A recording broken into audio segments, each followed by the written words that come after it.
The Trump campaign is already going after Minnesota Governor Tim Walz, releasing an attack video just moments after Vice President Harris chose him as her running mate. Trump's vice presidential pick, Senator J.D. Vance, has also come out swinging, speaking at a campaign event just a short time ago in Philadelphia. Tim Walz's record is a joke. He's been one of the most far-left radicals in the entire United States government at any level. But I think that what Tim Walz's selection says is that Kamala Harris has bent the knee to the far left of her party, which is what she always does. Now, CNN's Kristen Holmes is in Philadelphia, where Vance just wrapped up his campaign rally. So, Kristen, what can you tell us about the Trump campaign strategy now that we actually know who the vice presidential pick is on the Democratic side? Yeah, Omar, I actually want to go back to something that Jeff just was talking about. The first being that they released a video on Tim Walz to introduce him to the American voters. Remember, Tim Walz is not someone who is a household name. And as they rush to put out who Tim Walz is, Republicans are also rushing to define Walz. And the other thing you heard Jeff talk about was that progressive record that Walz has had as governor. That is what Republicans are seizing on. They are 100% focused on that, saying that he moves the Democratic ticket to the left, that he is far more progressive than President Joe Biden was. And remember what the attack line has been on Vice President Kamala Harris, that she herself is a far left radical liberal. This is something they are trying to hammer home. And now with the selection of Walz and his progressive record, they are doubling down on that. Now, you mentioned that video. They put out a video almost immediately after Walz was selected. I am told it will be part of a future ad buy. Take a listen to the narrative there.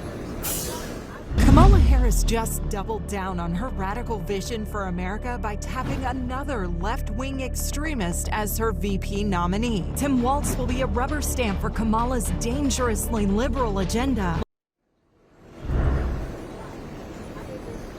Now, one thing to note there, obviously, they are really holding on tight to this narrative about being far left. But the other interesting thing I have heard from a number of Trump advisors is that there is some relief that she didn't go with Governor Shapiro, the governor here in Pennsylvania. They were concerned that that might give Kamala Harris an edge here in this critical battleground. Obviously, now they are focusing all of their attention on Governor Walz, despite the fact that Shapiro will be campaigning alongside Kamala Harris and Governor Walz. But it is just an interesting note that there was some sigh of relief over the fact that it was Walz instead of Shapiro, Omar. Well, we will see if that sigh of relief is warranted or not, but it begins today. Kristen Holmes, thank you so much. We're going to unpack all of this with CNN political commentator Maria Cardona, Democratic strategist, along with Aaron Perini, a Republican strategist who served as press communications director for the Trump campaign. So, Maria, I want to start with you because obviously, look, now we know who the pick is on the Democratic side. Where does Tim Walz start with appealing to swing voters here? I think he starts by talking about not just what he has done in Minnesota. Let's remember that when he came to the House of Representatives, he took control of a Republican seat and kept control for over a dozen years. When he was in the state legislature, or when he was governor of a state legislature that had Republicans in power, he was able to get things done for Minnesota by crossing over to the other side of the aisle and giving Minnesotans accomplishments. And so that's what he's going to talk about. He's also going to talk about what the Harris-Walz administration will do to expand the middle class, focus on protecting our rights and freedoms, focus on protecting our democracy. And that's what it's all going to come down to, Omar, because I think swing voters want what most Americans want. They want the ability to be able to give their families a way to live a better life. And right now, it's the Kamala Harris agenda that is going to be able to do that. But when he really got stuff done was when Democrats controlled things in his state, right? That's what we saw. And those are the things he did that you have Republicans pointing to as, oh, this is the radical left agenda. But I want to ask you, Aaron, because if you just kind of look at the guy and you see how he sounds, he doesn't seem like a lib. Is that going to stick, do you think? This is going to have to be the commentary Republicans move, is that this is a wolf in sheep's clothing. That might look like your uncle, but it's not your uncle. That's not somebody you know. Why? And then they can start to play the sound of what he has said about socialism being neighborly and about the progressive agenda that he has pursued. This is not going to be an easy fight for Republicans because he does come off as so affable. Everybody says he's such a likable guy. You want to get a meal with him. This isn't going to be a personality fight. It has to be the policy fight, because between Kamala Kamala and between him, they aren't going to win on the personality fight. So make it the policies. Talk about when Democrats had control of the legislature in Minnesota and how progressive his policies were. Kamala has tried to moderate under Joe Biden, and she's been appearing to be more moderate running as a candidate now, trying to have staff backtrack on fracking and Medicare for all. She hasn't said that herself, but her staff's been saying it for her. He ties more closely to those policies. So is this moving more towards the left? That's another opportunity for Republicans. Go for it, Maria. Let's talk about those policies, because yes, Republicans are trying to label him as a crazy liberal, but let's talk about the policies that he passed with a Democratic legislature. Paid leave.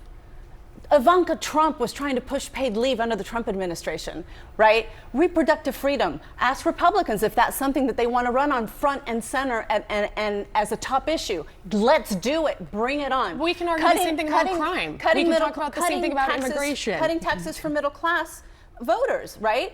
That is not an out there far liberal agenda. That is an American agenda that the vast majority of voters support. But failing to protect your cities when there are violent riots going on and seeing them burned to the ground, that is talking about the. Yes, you're right. They will exaggerate on that, and he's going to have to answer for that. The photos show themselves. I mean, this is not a mostly peaceful incident there. That was very, very dangerous situation, and he admitted, but he failed to step up and meet the moment. And he dealt with it. And guess what? Too little, too late for the billions of dollars in damages and those cities that are still not rebuilt at this point. The state of Send Minnesota. a camera to Minnesota and walk around the communities that are still charged. The state of Minnesota, who went through that, reelected him.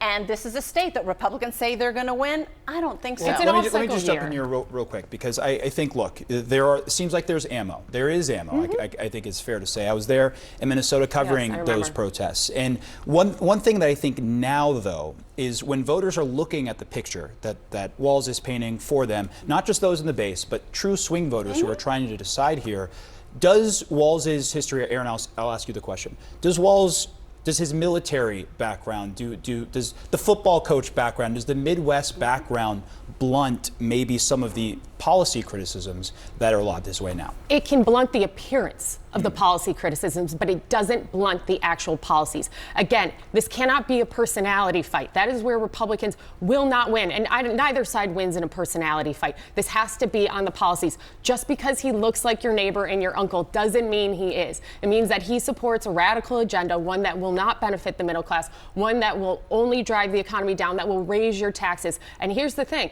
It's hard to define them right now because you haven't heard real policy positions about what Kamala and Walz are going to do. And this is the time where that needs to start happening, because they need to talk about what they're going to do for the American people instead of just placating at this point. And the bigger point is, they haven't taken a tough question. Now Tim hasn't even really been announced yet, and so it's a little hard to lob criticism at him for that. But is he going to be doing interviews? Are they going to be taking questions? Will they be doing press conferences? Yes. Because you can't hide from your agenda the whole time and think the American people are going to elect you. I don't think they want to hide from it. I think they want to actually put it in front and center, because like I said, who of those swing voters is not going to support paid leave?